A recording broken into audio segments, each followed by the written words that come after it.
आप देख रहे हैं रोशन पाकिस्तान न्यूज। इंतहाई काबिल एहतराम जनाब मियाँ मोहम्मद नवाज शरीफ साहब और मुस्लिम लीग नून की तरफ से जो वफ़द यहाँ तशरीफ़ लाया है, सबसे पहले तो मैं उनका खैर मक़दम करता हूँ। और उन्होंने जिन नेक जज्बात का इजहार किया है और जिस तरह आज़ादी मार्च और उनके मकासद के साथ इत्तिफ़ाक़ राय किया है और इस जद्दोजहद में एक ही सफ़ में खड़े होने के एहसासात को उन्होंने उजागर किया है, मैं इस पर उनका शुक्रिया भी अदा करता हूँ और उनके जज्बात और एहसासात का खिराज तहसीन पेश करता हूँ।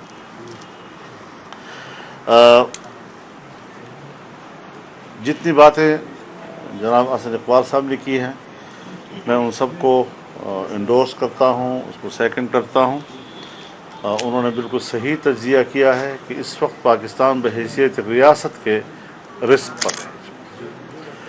माशी लिहाज से इन्हितात का वो आलम है कि हमारी नाव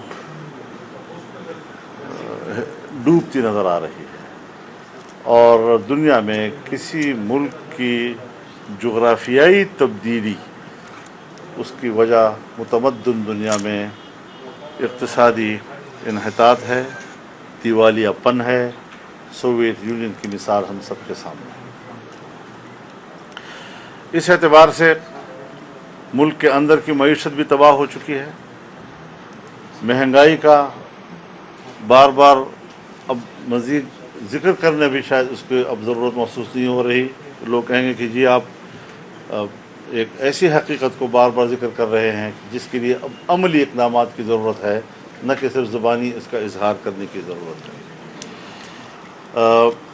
हमारा पाकिस्तान का जो एटमी असासा है आज वो ख़तरे में पड़ गया है, जिसको आप अच्छी तकरीर कहते हैं।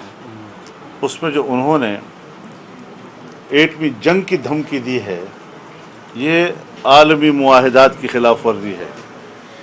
और जब पहले से मगरबी दुनिया कहती है कि पाकिस्तान के एटमी असासे और उसकी एटमी सलाहियत ख़ित्ते में अमन के लिए ख़तरा है या ये कि वो गैर महफूज हैं, आज इस किस्म की तकरीर करके उसने बराह रास्त हिंदुस्तान को हमारे ख़िलाफ़, पाकिस्तान के ख़िलाफ़ मुद्दई बना दिया है और वो अमेरिका समेत मगरबी दुनिया की हिमायत हासिल करेगा पाकिस्तान की एटमी सलाहियत के ख़िलाफ़। अब ये हमाकत है या ये एजेंडा है?